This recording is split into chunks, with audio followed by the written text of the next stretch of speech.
Rádio Brasil Central. Em Goiânia, 7h01. Agora, pela Rádio Brasil Central e RBC FM 90,1, O Mundo em Sua Casa. O jornal falado de maior tradição no Centro-Oeste brasileiro. O Mundo em Sua Casa. A informação em cima do fato. Um mundo de notícias no começo do dia. O Mundo em Sua Casa tem a marca da Rádio Brasil Central e da RBC FM 90,1. Hoje, terça-feira, 10 de janeiro de 2012. Bom dia a você, ouvinte. Bom dia, Gil Bonfim. Bom dia, Karine Pinheiro. Bom dia a você que ouve o Mundo em Sua Casa. O Mundo em Sua Casa. Tempo e temperatura. A previsão do tempo para hoje em Goiânia é de céu nublado, encoberto com pancadas de chuva e possíveis trovoadas. A temperatura máxima atinge os 27 graus. A umidade relativa do ar fica entre 95% e 60%. Neste momento, os termômetros marcam 20 graus em Goiânia. O Mundo em Sua Casa. Manchetes dos jornais brasileiros. O Globo, águas de janeiro, chuvas matam 11 e deixam 15 soterrados na divisa entre Minas e Rio. Folha de São Paulo, juízes de Minas são acusados de favorecer colegas. O estado de São Paulo, o Plano Federal previa polícia na Cracolândia só em abril. Correio Brasiliense, plano emergencial para tirar Bezerra da chuva. Valor econômico, American Airlines negocia dívida de quase US$ 1 bilhão com o BNDES. Estado de Minas, emergência, 116 cidades mineiras pedem socorro. Jornal do Comércio, deslizamentos matam 8. 0 hora, socorro à seca usa verba represada pela burocracia. Brasil Econômico, Alemanha exige criação de CPMF na Europa para acabar com a crise. Diário da Manhã, Cracolândias no centro de Goiânia. O Popular, número de multas sobe 25% em Goiás. 7-4.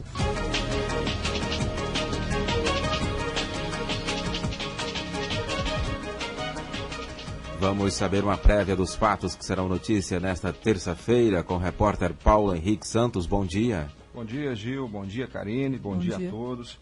A coordenadora do processo de recadastramento biométrico aqui em Goiânia, a juíza Maria Umbelina Zorzetti, recebe a imprensa daqui a pouco na Central de Atendimento do Eleitor, na Avenida Mutirão, onde vai fazer um balanço do recadastramento biométrico em Goiânia e as estratégias para o prazo final de recadastramento. Hoje também o TRE dá início aos atendimentos itinerantes em alguns bairros de Goiânia. O atendimento será feito por um caminhão preparado com 12 kits biométricos que vai atender os eleitores das 8 horas da manhã às 5 horas da tarde, com um cronograma que vai ser distribuído à imprensa daqui a pouco. Até o dia 5 de janeiro, o TRE havia atendido 51% dos eleitores de Goiânia, com foram até agora 465 mil eleitores recadastrados. A revisão do eleitorado de Goiânia, processo que vem sendo realizado juntamente com a biometria, constatou que houve um aumento de eleitores com curso superior completo, que passou de pouco mais de 6% para 21% dos eleitores cadastrados. A última revisão eleitoral feita em Goiânia foi de 1986, portanto, antes da implantação da urna eletrônica. Nos últimos dias de dezembro e na primeira semana de janeiro, a média diária de atendimento dos eleitores passou de 3.000 para 4.200.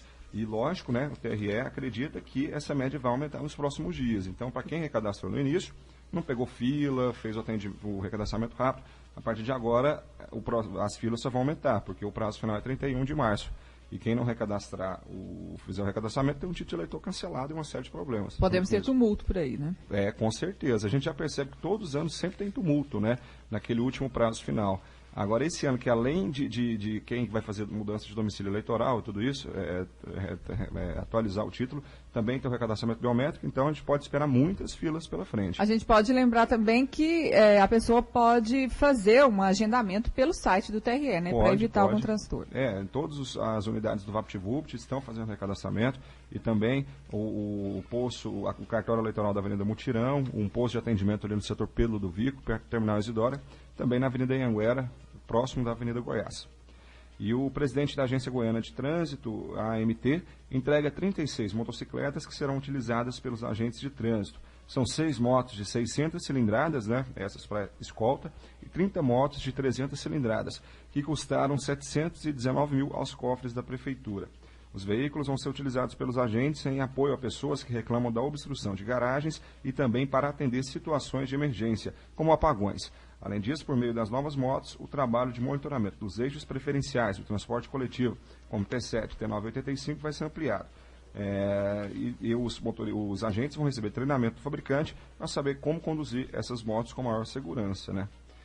E a Secretaria Municipal de Saúde realiza daqui a pouco uma entrevista coletiva sobre a dengue em Goiânia, com o secretário de Saúde, Elias Rassi, e a diretora de Vigilância em Saúde, Flúvia Amorim, e o diretor também de Saúde Ambiental, Luiz Elias Camargo. Vão ser abordados as ações previstas para esse ano, dentre as quais o edital de seleção para agentes comunitários de saúde de endemias, capacitação de profissionais e os gastos com a dengue. Além disso, vão fazer um balanço, as autoridades vão fazer um balanço da dengue no ano passado, né? O número final de notificações, óbitos, né? Para a gente ver que se realmente fazer aquela comparação, né, com os anos anteriores. Então é isso, esses são os nossos destaques de hoje. Obrigado, Paulo Henrique Santos, e você confere detalhes desses assuntos ao longo da programação e também amanhã aqui mesmo no Mundo em Sua Casa. Agora são 7h08. O Mundo em Sua Casa. A política em Goiás. A AGM tenta, junto à Caixa Econômica Federal, agilidade na liberação de projetos. O presidente da Associação Goiana de Municípios, Márcio Cecílio, se reuniu na tarde de ontem com o gerente de negócios da Superintendência da Caixa Econômica Federal de Anápolis, Ivo Carlos Zanquim, quando solicitou maior agilidade na liberação de projetos. Ele se refere a emendas parlamentares de 2010 e anos anteriores para a construção de obras como creches, pavimentação urbana, calçada, dentre outras, e também a aquisição de equipamentos. O presidente da entidade diz ter recebido constantes reclamações de prefeitos e a demora na liberação dos projetos traz problemas para as prefeituras. Márcio Cecílio reconhece que a solução definitiva depende de ações de Brasília, mas ficou satisfeito no contato mantido com representantes da Caixa. Conversamos com o gerente de negócio, com o senhor Ivo Carlos Zanquim, e esse nos prometeu que realmente a Caixa está muito empenhada em desburocratizar o máximo das ações municipais. Ela está realmente desenvolvendo um trabalho aí, contratou mais técnicos, e a nossa atenção no momento está especialmente voltada para isso. Porque o que as prefeituras enfrentam e têm enfrentado ultimamente é uma burocracia muito grande. As análises dos projetos estavam sendo requisitados novos documentos de forma parcial. Numa determinada ocasião, requisitavam um tipo de documento. Depois que a prefeitura entregava, passava mais um tempo, requisitava mais outro. Nós estamos querendo combater isso aí para ver se faz isso de uma vez só. Nós vemos realmente que está tendo uma boa intenção e uma boa vontade da Caixa. Mas para vencer essa burocracia, nós ainda vamos ter que mexer em Brasília, mexer no próprio Congresso Nacional. O Ministério da Cidade, através do ministro Mário Negro Monte, anunciou em Goiânia ações aí desburocratizadoras na última vinda dele. Só porque são para os projetos assinados a partir de 2011. E hoje nós estamos trabalhando nos contratos de 2009 e 2010. Para esses ainda tem realmente uma carga burocrática muito grande. Libório Santos, Sistema Brasil Central de Rádio. Agora são 7h10. O Mundo em Sua Casa. Política Nacional.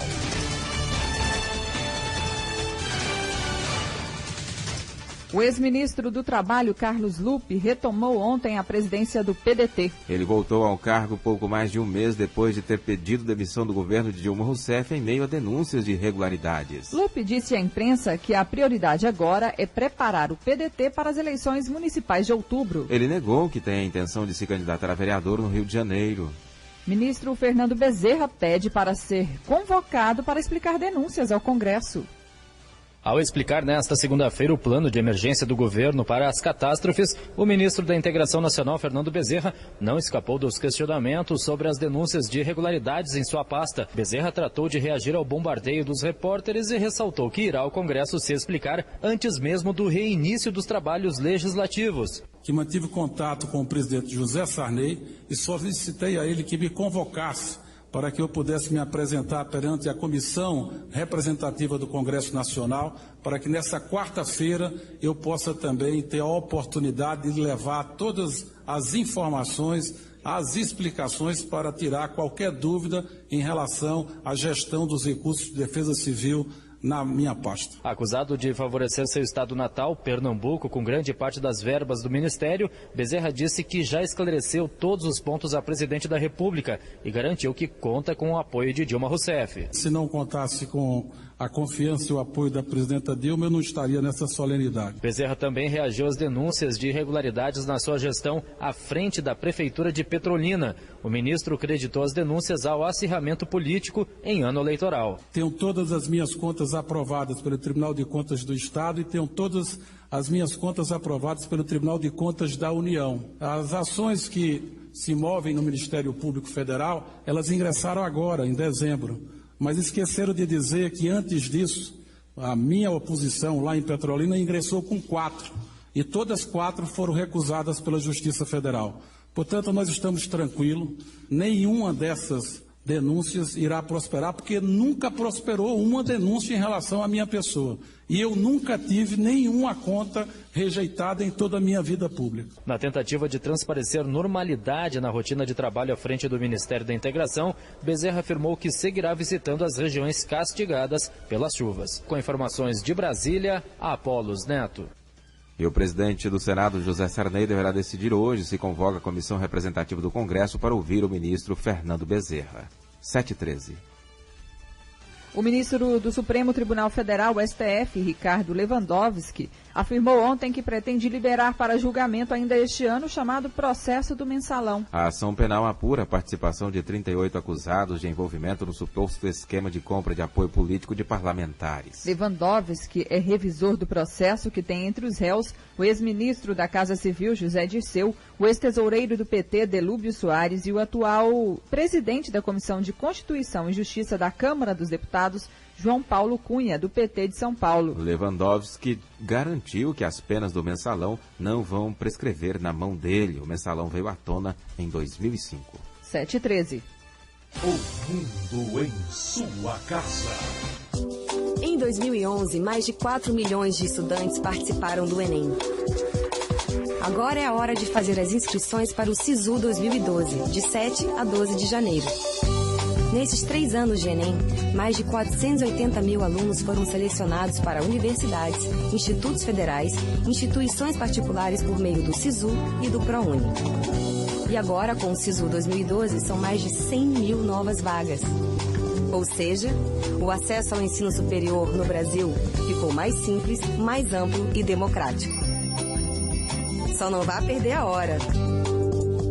Você tem de 7 a 12 de janeiro para se inscrever no SISU. E é muito fácil. Basta ter o seu número de inscrição e a sua senha do Enem 2011. Para mais informações, visite o portal mec.gov.br. Ministério da Educação, Governo Federal.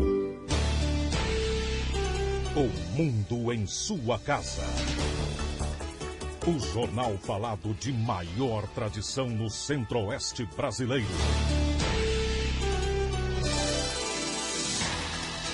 Uma jovem de 18 anos foi presa em Caldas Novas com 5 notas falsas de R$100. A mulher tentou passar uma das notas em um estabelecimento comercial. A dona desconfiou que a cédula era falsificada e chamou a polícia. A suspeita disse aos policiais que não sabia que as notas eram falsas. Ela foi indiciada por distribuir dinheiro falsificado.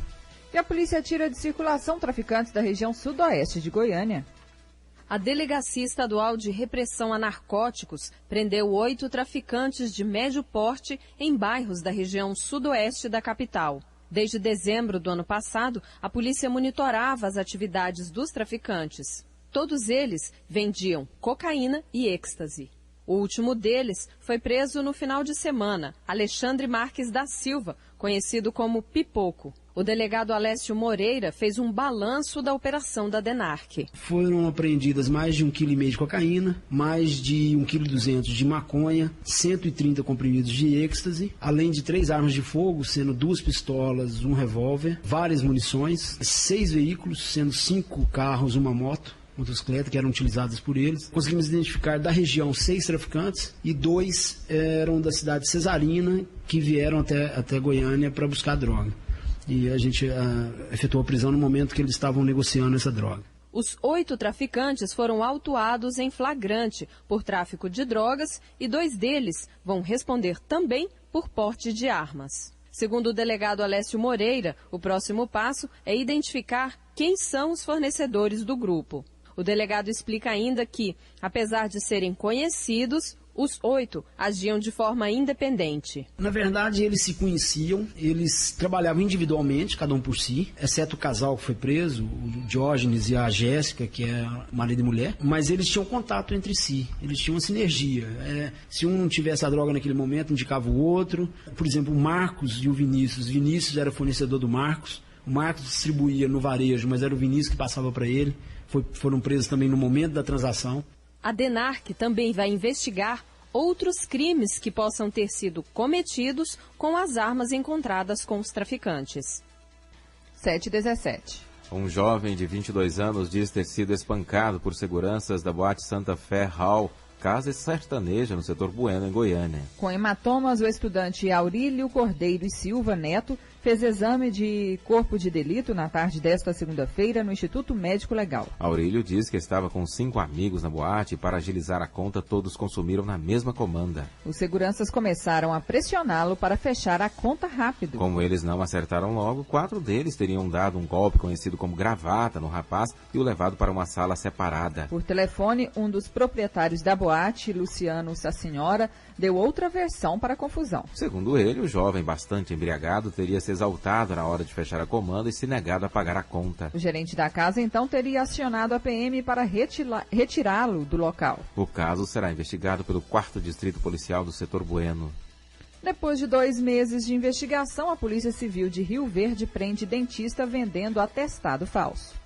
O paulista Ikoichi Yokoyama foi registrado no Conselho Regional de Odontologia em Goiás no ano de 2010. E através de denúncia anônima, a Polícia Civil do Rio Verde o flagrou vendendo atestado médico falso de 5 dias para um trabalhador de uma grande indústria da cidade, ao preço de R$50. O delegado Danilo Fabiano deu mais detalhes da prisão. A Polícia Civil aqui de Rio Verde, através da 8ª Delegacia Regional, depois de várias denúncias anônimas de que um odontólogo estava vendendo atestado falso aqui na cidade, flagrou esse odontólogo no momento em que ele acabava de vender um atestado para um trabalhador de uma empresa grande aqui de Rio Verde, atestado esse que justificava a ausência desse trabalhador de 5 dias. Ou seja, o odontólogo então, que tem CRO aqui em Goiás, vendeu esse atestado por R$50, sendo que ele negociava a cada dia de ausência por R$10. E foi flagrado no momento em que ele estava entregando esse atestado a esse trabalhador. Ele está sendo autuado por falsidade ideológica, que é um crime previsto no Código Penal que tem uma pena de 1 a 3 anos de reclusão. Está sendo arbitrado a fiança para ele de 15 salários mínimos e para que ele possa responder por esse crime praticado. Ikoichi Yokoyama foi enquadrado por falsidade ideológica. A pena é de 1 a 6 anos de reclusão. Como o crime é fiançável, foi estipulada a fiança de 15 salários mínimos para responder em liberdade. Jânio Rodrigues para o Sistema Brasil Central de Rádio. 7h20. Um homem de 27 anos foi preso na noite passada na cidade de Jardim, suspeito de furtar aparelhos eletrônicos em um camelódromo em Campinas. Segundo informações da Polícia Militar, o suspeito trabalha em uma empresa de monitoramento de segurança. Ele usou conhecimento profissional para desativar o sistema de alarmes e as câmeras do camelódromo. O suspeito foi encontrado durante uma abordagem de rotina e acabou confessando o furto. Na casa dele, a polícia encontrou vários aparelhos de DVD, monitores de LCD, pendrives e outros eletrônicos. Agora são 7h20. Mulher tenta trocar filho de 2 meses por droga. Mais um descaso com crianças em Goiânia provocado por uso de drogas. Andréia Carla das Neves, de 37 anos, foi denunciada anonimamente à polícia, acusada de tentar trocar a filha por crack. O bebê tem apenas 2 meses de vida. A tentativa de troca teria ocorrido em um bar no Parque Amazônia, que funciona como boca de fumo. A PM encontrou Andréia com o bebê perto do bar. Ela estava bêbada. Ouvida na delegacia da mulher, Andréia negou as acusações. mas admitiu que usa drogas desde os 17 anos. Familiares disseram à polícia que ela vem sendo ameaçada por traficantes por causa de dívidas. Mesmo se não for presa, em função da falta de testemunha, a mãe deverá perder a guarda do bebê, conforme afirma Karine Rodrigues de Almeida, do Conselho Tutelar de Goiânia. Essa bebê só tem 2 meses de vida e as demais filhas dela já estão sendo cuidadas pela avó, que mora no Garavelo. Então, apesar dela colocar a criança em risco, como a criança tem poucos meses de vida, ainda não havia sido trazida nenhuma situação à tona. E é interessante até pelo seguinte, porque há pouco tempo, com essa mesma criança, ela havia sim cometido um furto no Carrefour, só que eu não sei por que o pessoal não levou isso a conhecimento da autoridade pública. Ela não tem controle nenhum de si mesma, então ela precisa mesmo estar, essa guarda tem que ser repassada para essa avó. O caso foi encaminhado para a Delegacia de Proteção à Criança e Adolescente. Se surgir testemunha que confirme a tentativa da troca do bebê por droga, Andréia poderá ser indiciada no artigo 238 do Estatuto da Criança e do Adolescente por crime de prometer ou efetivar a entrega de filho a terceiro, mediante paga ou recompensa. A pena prevista é de até 4 anos de prisão. Vanderlei Araújo, Sistema Brasil Central de Rádio. 7h22. Tomam posse os novos diretores do Hospital Materno Infantil. Secretário Antônio Faleiros garante mudanças radicais na unidade de saúde. O secretário estadual de Saúde, Antônio Faleiros, empossou nesta segunda-feira o novo diretor-geral do Hospital Materno Infantil, o neurocirurgião Francisco Azeredo Bastos, e o diretor técnico, o pediatra Ivan Isaac. Segundo o secretário, a meta é que o materno infantil passe a ser administrado por uma organização social. Enquanto isso, os novos diretores devem detectar os problemas e buscar soluções. A gente sabe que estruturalmente nós precisamos de dar mudanças radicais. E nós já propusemos isso e vamos fazer, que seria a gerência das unidades através de organizações sociais. Enquanto nós não passarmos as unidades todas para a organização social, é claro que a gente tem que minimizar os problemas que existem e nós confiamos que os dois vão dar um incremento maior, até porque estão começando agora, né, nessas novas funções, e isso dá um estímulo maior para que eles produzam e façam um serviço mais adequado para o materno infantil. O novo diretor-geral do materno afirma que o trabalho começará imediatamente com a contratação de 4 novos médicos intensivistas. Bom, os profissionais, eles só são atraídos por 2 condições: condição de trabalho adequada e salário. Isso tudo também será discutido. Nós estamos começando agora, isso é uma prerrogativa do secretário e do governador. Nós apresentaremos os problemas e a solução será encaminhada. Mesmo com a equipe reduzida, o Materno Infantil realizou 38 mil atendimentos em 2011 até o mês de novembro. De acordo com o novo diretor-geral, em 2012 deve haver aumento no número de vagas na UTI do hospital. Heloísa Amaral para o Sistema Brasil Central de Rádio. 7h24. Prefeitura realiza trabalho de prevenção à leptospirose em Goiânia. Profissionais da Secretaria Municipal de Saúde começaram os trabalhos de prevenção à leptospirose em Goiânia. As equipes desenvolvem ações educativas nas áreas de risco da cidade. A doença é transmitida principalmente durante enchentes e inundações por meio de uma bactéria presente na urina do rato. Flúvia Amorim, diretora de Vigilância em Saúde, diz que os sintomas da doença são parecidos com os da dengue. Bom, os sintomas principais são febre alta, dor no corpo, dor de cabeça, então sintomas muito parecidos com os sintomas da dengue. Por isso é importante que as pessoas que apresentem esses sintomas, elas procurem a unidade de saúde o mais rápido possível e coloquem, deem a informação de que moram em áreas que foram alagadas ou que estiverem em áreas alagadas nos últimos 30 dias. Para evitar a contaminação por leptospirose, a pessoa precisa se proteger da água de enchentes e enxurradas, conforme explica Luiz Elias Camargo, diretor do Departamento de Vigilância em Saúde Ambiental. A gente tem que tomar todo o cuidado, né, toda a água de enchente, né, que fica parada por um determinado tempo, que pode se contaminar, né, essa água pode ficar contaminada pela bactéria, é necessário que as pessoas não entrem direto em contato com essa água, que façam, se tiver que fazer a limpeza ou a passagem por essa água. Se não tiver uma bota, né, que possa proteger essas botas plásticas, ela pode usar um saco de supermercado,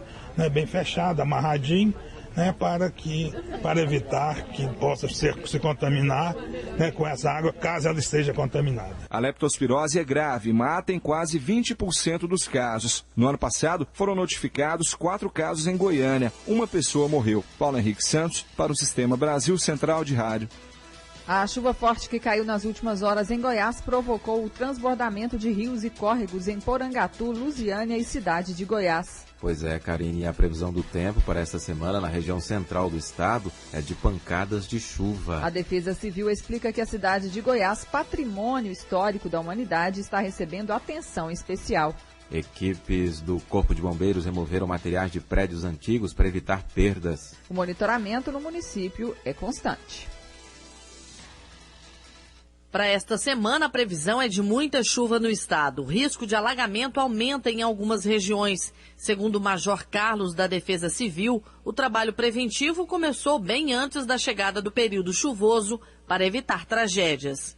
No qual a gente alertou todas as autoridades dos municípios que possuem histórico de enchente e alagamento, para se prepararem para passar por esse período, né?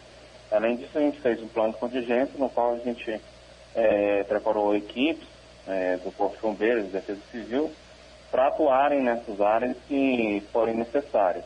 Nas cidades de Goiás, Lusiânia e Porangatu, o monitoramento é constante. São lugares onde o volume de água provocou danos. Segundo a meteorologia, em apenas 2 horas, a chuva acumulou 94 milímetros na cidade de Goiás. Valor muito acima para um período de 24 horas. Na capital, a vigilância não é menor. Pelo contrário, de olho nas áreas de risco, a Defesa Civil garante estar pronta para remover as famílias se houver necessidade. O trabalho é permanente. Foram feitas algumas ações, né? Algumas famílias foram removidas. É lógico, não deu para remover todo mundo até hoje, mas grande parte já foram retiradas e agora está só esperando... o governo, até o governo municipal já até nos garantiu que vai retirar o restante dessas famílias em área de risco de Goiânia até o final desse ano. Atenção especial também às cidades próximas ao rio Araguaia, como o povoado de Luiz Alves, que tem histórico de alagamento. A qualquer sinal de transbordamento, a Defesa Civil está em alerta. Yara Galvão para o Sistema Brasil Central de Rádio. Agora são 7h29. Vamos saber agora a situação nas estradas que cortam Goiás com Libório Santos. Bom dia. Exatamente, mas hoje temos um destaque importante também, que é a questão de combate à droga na capital, uma notícia muito importante. Vamos, portanto, então, começando aqui com o giro pelas rodovias goianas. Ao todo foram 47 acidentes nas últimas 24 horas, com 22 feridos e uma vítima fatal. O acidente mais grave foi um atropelamento de pedestres na GO 070, quilômetro 39, entre Inhumas e Itaberaí. O veículo não foi identificado porque fugiu. Vítima fatal, Marilda Alves Gomes. Bom, não é novidade para ninguém que o problema das drogas hoje está se expandindo em todo o país. Nós estamos vendo a questão de São Paulo, a questão da Cracolândia. Em várias cidades como Goiânia existem pontos específicos, onde usuários de drogas se agrupam, se juntam para consumir a droga. Pois bem, o comando do Policiamento da capital, da Polícia Militar, vai desenvolver na manhã desta terça-feira, hoje, portanto, a Operação Saluz, e que vai contar com a participação da Gerência de Identificação da Superintendência da Polícia Técnico-Científica, a Delegacia de Polícia de Apuração de Atos Infracionais, a Guarda Municipal e a Secretaria Municipal de Assistência Social, a SEMAS. Os trabalhos, segundo o comando da PM, começam às 7h30 da manhã. Portanto, já está começando neste exato momento e tem por objetivo identificar, recolher os indivíduos em situação de rua, sejam eles usuários de drogas lícitas ou ilícitas. A PM vai estar empregando policiais do BP, do Batalhão de Choque, do Giro, do RP-BOM, da Rotan, algumas unidades da área como o 1º Batalhão do Setor Central, o 9º DPM na região Sudoeste, a 1ª Companhia de Campinas, a 37ª Companhia da região Sul, além do apoio do Grupo de Patrulhamento Aéreo GRAER, que vai fazer sobrevoos na busca de identificar locais usados com esconderijos. Todos esses indivíduos, segundo a Polícia Militar, serão recolhidos ao pátio da Gerência de Identificação da SPTC, onde vão ser identificados. E aqueles que tiverem pendências na Justiça, que são foragidos, eles vão ser recolhidos. Os demais passarão por orientações feitas por agentes da SEMAS. E aqueles que desejarem tratamento ou apoio social vão ter aí o devido encaminhamento. Portanto, a partir desse momento, a Operação Saluz da Polícia Militar, na verdade, com inúmeros outros órgãos, né? Eram essas as informações de agora. Libório Santos, Sistema Brasil Central de Rádio. O mundo em sua casa. Um mundo de notícias no começo do dia. 7h31. Na cidade de Goiás, a AGEPEL e a Prefeitura vão trabalhar juntas na recuperação de ruas e avenidas da antiga capital. O trabalho conjunto vai recuperar o calçadão da Avenida Beira Rio, que foi danificado pela força das águas do córrego Manuel Gomes. No último sábado, o córrego transbordou e alagou a avenida. De acordo com o coordenador da unidade executora do projeto Monumenta, Carlos Eduardo Dantas de Oliveira, as obras devem ter início quando a chuva se tornar menos intensa. Já foi acordada uma parceria junto com a Prefeitura, onde a Prefeitura vai entrar com maquinário e a empreiteira vai entrar com mão de obra e material para a execução do serviço. Agora, esse serviço só poderemos executá-los assim que as chuvas deram amenizada. O que a gente pôde observar é que o muro de arrimo ele cedeu. Então, o muro de arrimo precisa de uma base. E se o rio tiver alto e a correnteza forte também, nós não temos como executar essa base. Então o que a gente pode fazer depois, às vezes uma contenção, com algum estaqueamento com tábua, para ver se ameniza a erosão que está sendo, que causou lá e que ela pode aumentar se a enchente, se o rio continuar subindo também. Carlos Eduardo informa que ainda não é possível avaliar o valor da obra e em quanto tempo será realizada. Nós temos que aguardar as chuvas pararem um pouco, né, o rio baixar, para nós realmente fazermos uma avaliação mais precisa. Porque qualquer coisa que nós fizermos agora, se a enchente, se o rio continuar subindo, nós vamos perder tanto não só o serviço quanto o material também. A cidade de Goiás recebeu o título de Patrimônio Mundial no dia 14 de dezembro de 2001, durante a 25ª Convenção Anual do Comitê da Unesco, realizada na Finlândia. Patrícia Almeida para o Sistema Brasil Central de Rádio. 7h33. Um ônibus atolou ontem em uma das principais ruas do Jardim São Conrado, em Aparecida de Goiânia. A falta de asfalto, junto com as chuvas dos últimos dias, tem deixado os moradores do setor isolados por causa da lama e dos buracos. Segundo os moradores, o ônibus que sai do terminal Maranata e segue até o setor Madre Germana não conseguiu passar pela via, que está praticamente afundada na lama. O motorista, segundo eles, perdeu o controle da direção na subida. O veículo derrapou e ficou atravessado na pista. 7h33. As aulas da rede estadual de ensino terão início na próxima semana, conforme divulgado pela Secretaria da Educação. A partir da quarta-feira, dia 18, os alunos veteranos que renovaram a matrícula e os novos alunos que solicitaram vagas deverão se dirigir às unidades escolares para o início do ano letivo. O planejamento de gestores escolares e suas equipes pedagógicas será realizado a partir desta quinta-feira. No total, serão 209 dias de aulas distribuídos conforme o novo calendário escolar.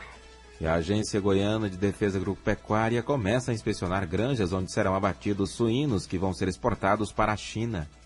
16 granjas instaladas em Rio Verde estariam aptas a abater os animais destinados ao mercado asiático. O abate deve ocorrer no próximo dia 15 e a previsão é que a carne seja exportada a partir do dia 23. O presidente da Agência Goiana de Defesa Agropecuária, Antenor Nogueira, explica que os fiscais irão verificar o cumprimento das exigências impostas pela China, como a alimentação dos animais, que não pode ser feita com a utilização de produtos que deixam resíduos na carne. Após a vistoria, é emitida a certificação. Esta é a primeira vez que o país importa suínos de Goiás. Para Antenor Nogueira, o acordo é um avanço para a economia do estado. É uma vitória. Primeiro, o reconhecimento das condições sanitárias do estado de Goiás. Segunda vitória, eu acho que para a parte econômica, sem dúvida nenhuma, deverá agregar muito valor à produção goiana. A China é hoje um país que consome em torno de 134 quilos de carne per capita ano. E dentro dessas carnes, somente de carne suína, ela consome 94 quilos per capita. Imagine você multiplicar isso por 1 bilhão e 300 milhões de habitantes, o que não daria isso em termos de carne. E, logicamente, eles não têm essa produção toda lá, mas não tendo essa produção, eles têm que recorrer a outros países. O presidente da Agrodefesa, Antenor Nogueira, acredita que em breve novas granjas instaladas em Goiás vão ganhar o mercado asiático. Karine Pinheiro para o Sistema Brasil Central de Rádio. Agora são 7h35. E um jornal norte-americano deu destaque ao município de Aparecida de Goiânia. O diário chamou a atenção para a melhoria da qualidade de vida e o rápido processo de industrialização do município. De acordo com o jornal, o potencial do município é de tornar-se um ponto de referência nacional em logística. Vamos conversar sobre esse assunto com o secretário municipal de Indústria e Comércio de Aparecida de Goiânia, Marcos Bernardo de Campos. Bom dia. Bom dia, Gil Bonfim. Bom dia, Karine Pinheiro. É um prazer estar falando na Rádio RBC-FM AM. O setor produtivo todo reclama da falta de infraestrutura em Goiás. Qual que é o diferencial de Aparecida de Goiânia para se tornar, então, um ponto de referência nacional?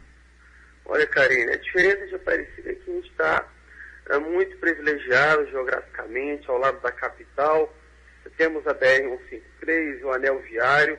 Aparecida de Goiânia tem uma potencialidade muito grande, né, para o setor de logística, para o setor químico, cosméticos, alimentos, né? O município realmente vem recebendo bastante investimento nos últimos anos. Agora, há uma grande expectativa em torno da instalação de uma montadora de veículos, né? Há previsão de que isso possa ocorrer ainda este ano?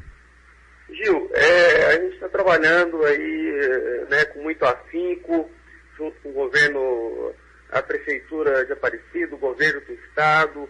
Estamos buscando, junto ao governo federal, incentivos fiscais para que essa montadora, né, possa se instalar em Aparecida de Goiânia.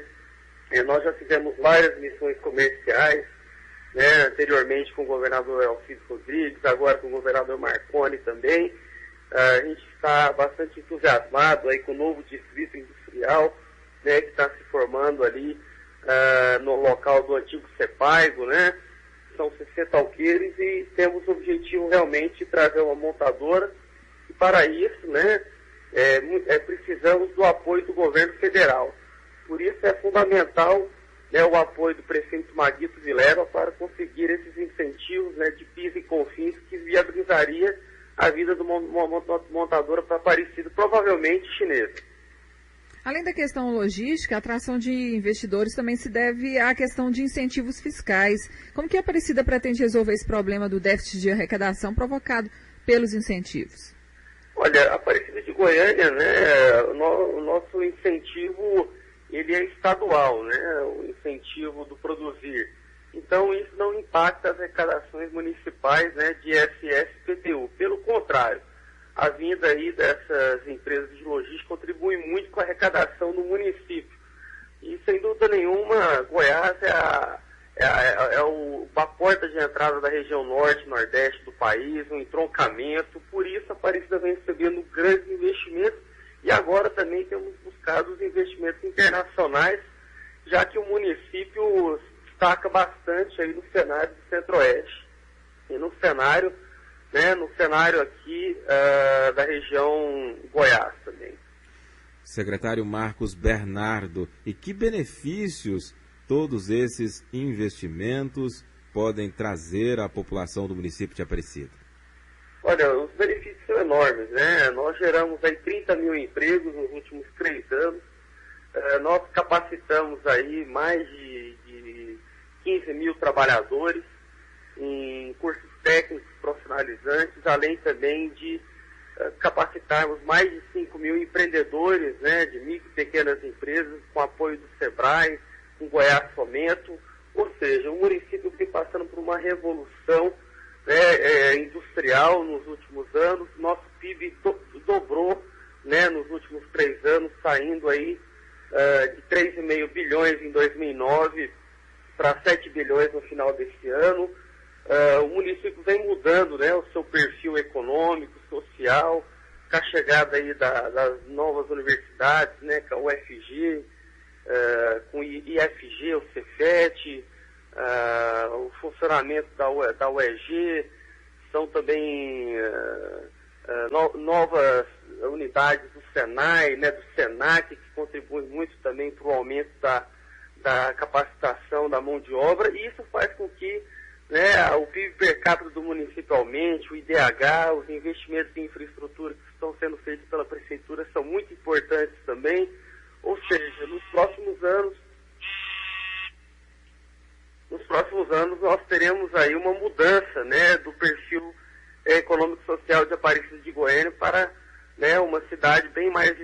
vida. Secretário Municipal de Indústria e Comércio de Aparecida de Goiânia, Marcos Bernardo de Campos, obrigada pela sua participação aqui no Mundo em Sua Casa. Bom dia. Agradeço, Karine Pinheiro, agradeço ao Gil, agradeço a todos os ouvintes e tenham um ótimo dia.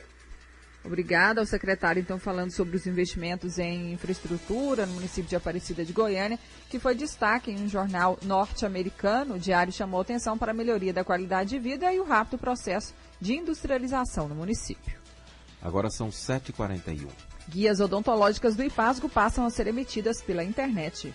A partir de hoje em Goiânia e do dia 16 no restante do estado, todos os procedimentos odontológicos dos usuários do IPASGO devem ser encaminhados pelos prestadores de serviço através do Ciodonto, sistema desenvolvido no portal do Instituto. Com isso, todo o processo será feito online, inclusive a emissão de guias de consulta, como já acontece com a área médica desde o final do ano passado. Segundo o diretor de assistência do IPASGO, Múcio Bonifácio, o novo sistema foi criado para dar maior agilidade e segurança às relações entre o Instituto, seus prestadores e usuários. Entendendo que sempre no início da implantação desse tipo de modernidade, ocorrem alguns ajustes que precisam ser feitos. Então, para quebrar paradigma, nós temos que enfrentar desafios. Esses desafios serão enfrentados. Nos próximos dias, nós teremos uma normalidade nesse atendimento. Os procedimentos que já foram iniciados pelo modo tradicional devem ser concluídos dessa forma. Todos os prestadores de serviço na área odontológica receberam em dezembro um manual com as informações do Ciodonto. Com o objetivo de facilitar a vida do prestador, a supervisão odontológica do IPASGO mantém plantão para tirar dúvidas através do telefone 62-3238-2594. 62-3238-2594.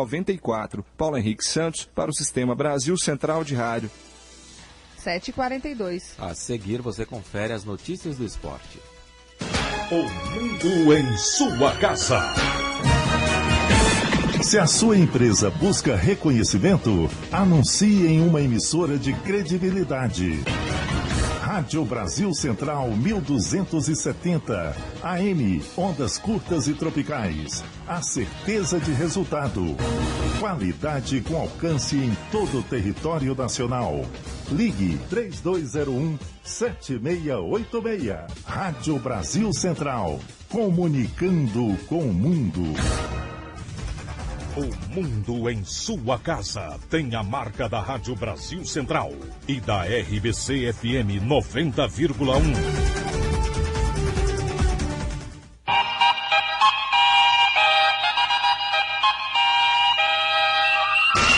O Mundo em Sua Casa. Esporte.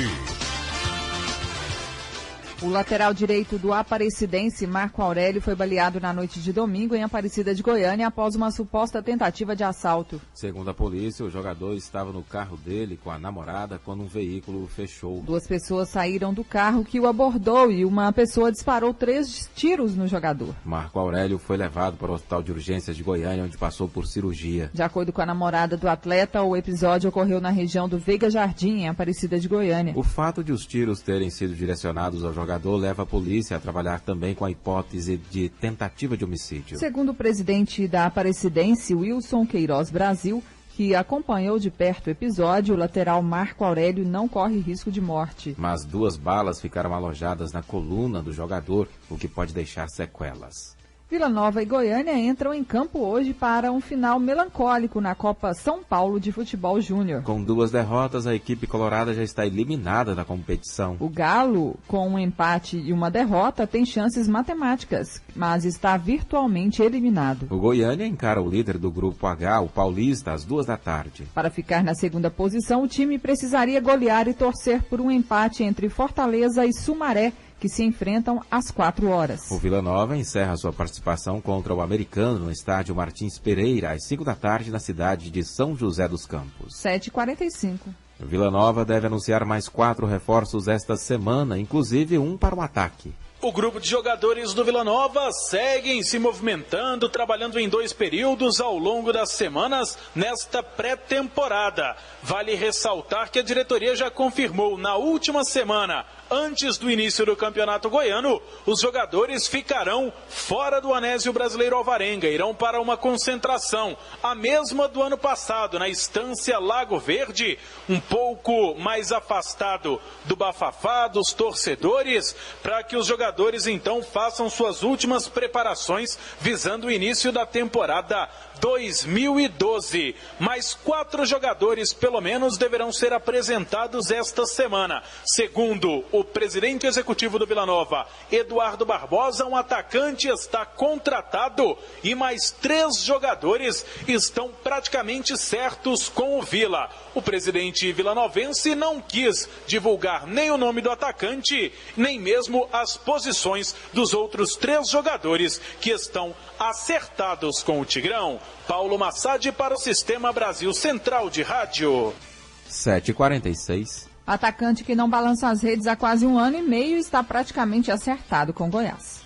A diretoria do Goiás pretende anunciar de hoje para amanhã oficialmente a contratação do atacante Reis, que esteve no Bahia no Campeonato Brasileiro da Série A do ano passado e uma passagem apagada pelo Cruzeiro no início mesmo de 2011. O último gol marcado por Reis foi no dia 20 de setembro de 2010. Portanto, o atacante de 23 anos, 1,88 m, está acertando os últimos detalhes de sua rescisão de contrato com o Bahia, deve chegar de hoje para amanhã e assinar com o Goiás até o final da temporada. Quase 1 ano e meio que não marca um gol o atacante Reis. Além desse jogador, a diretoria deve contratar pelo menos mais 2 para a estreia no Campeonato Goiano, ou até a estreia no Campeonato Goiano. Um lateral esquerdo e também mais um jogador para o meio campo. É um volante, jogador com característica mais de marcação para o meio campo. Por enquanto, nenhum amistoso foi agendado pela diretoria do Goiás, mas deve realizar ou jogo treino contra times amadores, ou de repente algum amistoso contra equipes do Distrito Federal até a estreia dia 22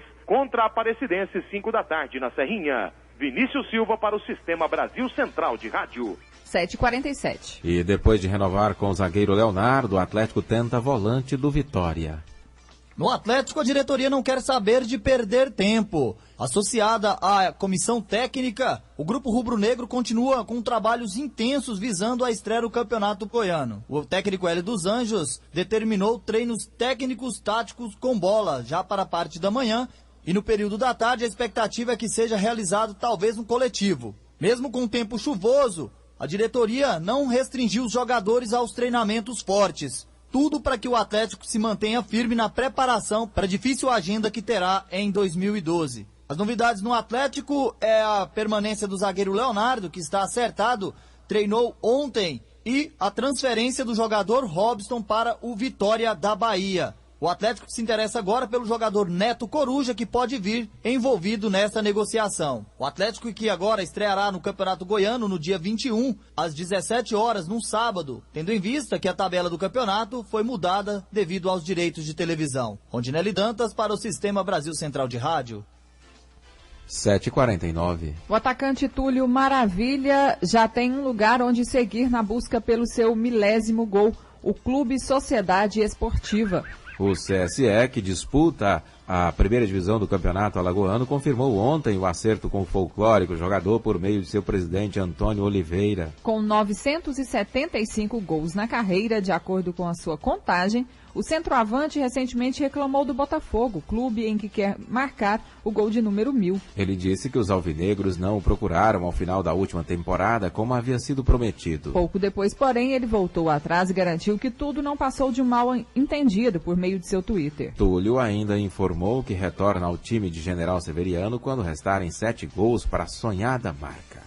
De chinelos, o técnico Tite já foi a campo durante treinamento do Corinthians. Ele não comandou o treino, mas disse que volta ao trabalho mesmo sem liberação médica. O treinador passou por uma cirurgia de hérnia inguinal na noite de sábado no Hospital São Luís, em São Paulo, e recebeu alta na manhã de domingo. Tite ficará afastado do trabalho por aproximadamente 10 dias. Com isso, o treinador não vai comandar o time no amistoso contra o Flamengo no dia 15, em Londrina. 7h50. O Palmeiras oficializou ontem a contratação do meio-atacante Daniel Carvalho, de 28 anos. O ex-jogador do Atlético Mineiro acertou com o clube paulista até 31 de dezembro deste ano, com opção de compra por mais 2 anos de contrato. Com a chegada de Daniel Carvalho, o Palmeiras também acertou com o Atlético Mineiro a permanência do volante Pierre por mais 3 temporadas em Belo Horizonte. Daniel Carvalho também serviu à seleção brasileira em 2006. O argentino Lionel Messi, do Barcelona, ganhou ontem a Bola de Ouro em Zurique, na Suíça,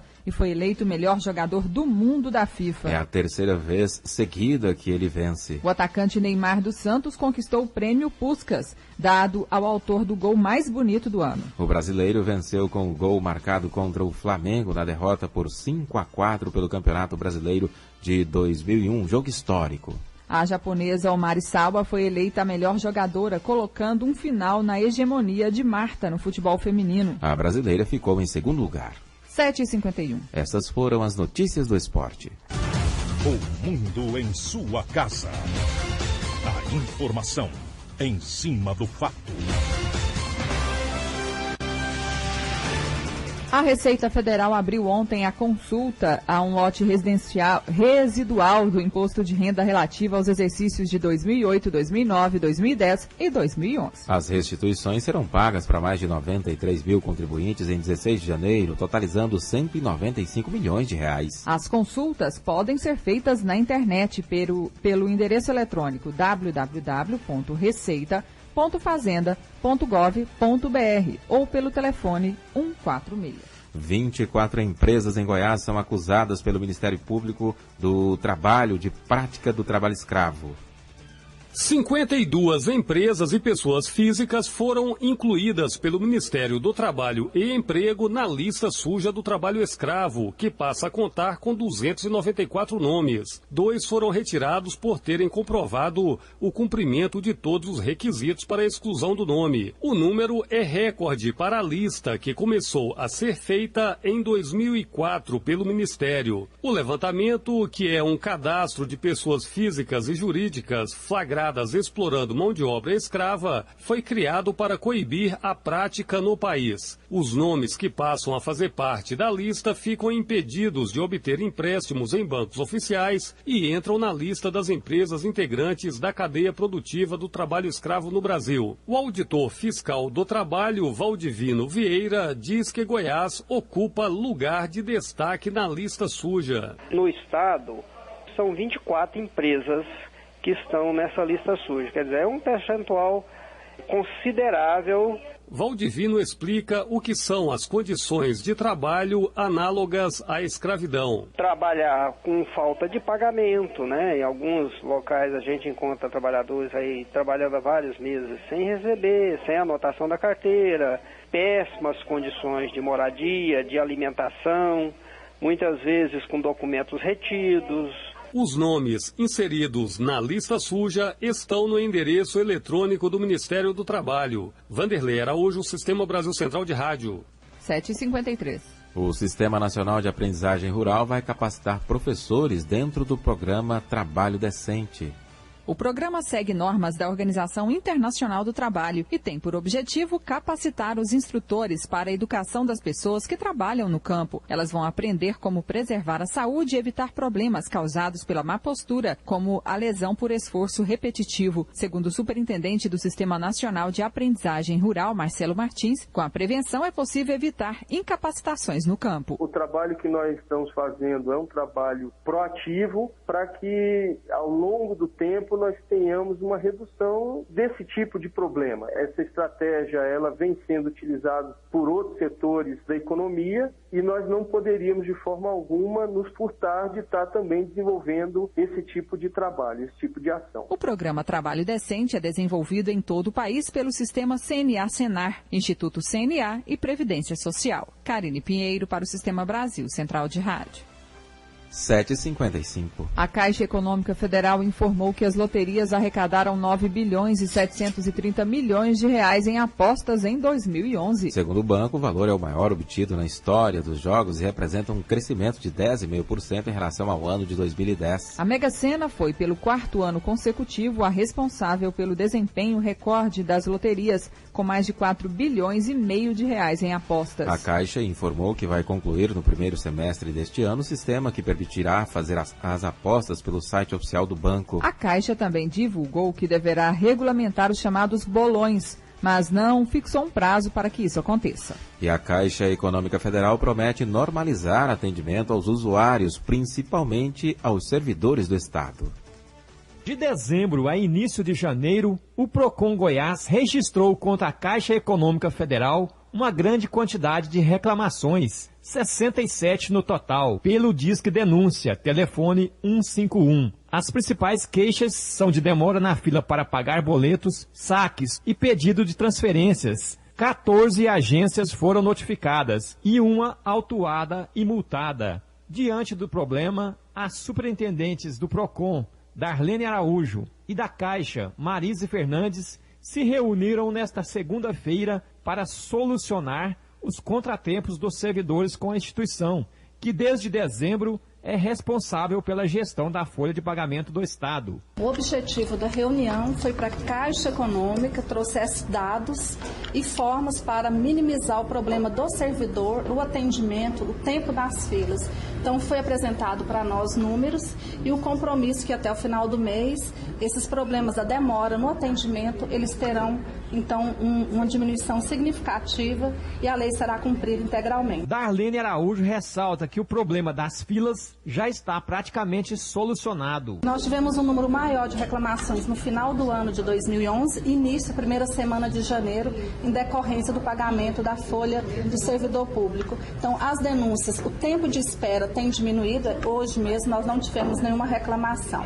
Mas mesmo assim, o Procon fiscalizará e aquelas pessoas, os servidores ou os correntistas que tiverem algum problema, pode sim entrar em contato com o Procon através do 151. Já a Marise Fernandes, da Caixa, destaca que o banco está em processo de adaptação e que já abre novos postos para o melhor atendimento. Nós estamos no momento de acomodação dessas novas contas. Nós trouxemos para a doutora Darlene aqui no Procon a nossa expansão de rede, a quantidade de servidores novos, a mudança de processo, os postos, novos postos de atendimento eletrônico da Caixa em todo o estado de Goiás. Portanto, a Caixa está evitando esforços máximo para atender a todos os servidores. Quanto à portabilidade, a superintendente da Caixa esclarece que é um direito do correntista, que pode optar por outra instituição bancária para receber salários, sem custo por esta operação. O Wilton Vieira, para o Sistema Brasil Central de Rádio. 7h58. A Justiça do Paraná decretou a prisão do homem suspeito de fraudar bombas de postos de combustíveis para enganar os consumidores. O Fantástico da Rede Globo, de domingo, mostrou que ele é um dos fornecedores de um equipamento capaz de aplicar o golpe sem que o motorista perceba. A polícia procurou o Kleber Salazar em casa e no escritório, mas ele não foi encontrado. A mulher dele e uma funcionária foram levadas para prestar depoimento. Policiais também recolheram documentos e computadores da empresa. Kleber é um dos fornecedores de uma placa eletrônica comandada por controle remoto que lesa o consumidor na hora de abastecer o carro. A fraude é conhecida há muito tempo. Em fevereiro de 2011, a TV Bandeirantes fez um teste para demonstrar que as bombas estavam adulteradas. Faltava chegar até os fornecedores desse controle remoto. Foi o que fez a equipe de reportagem do Fantástico depois de 2 meses de investigações. Para explicar a fraude, os repórteres repetiram o teste já feito antes. O Ministério de Minas e Energia recomendou à Agência Nacional do Petróleo que apure com rigor as denúncias. 7h59. Noticiário Internacional.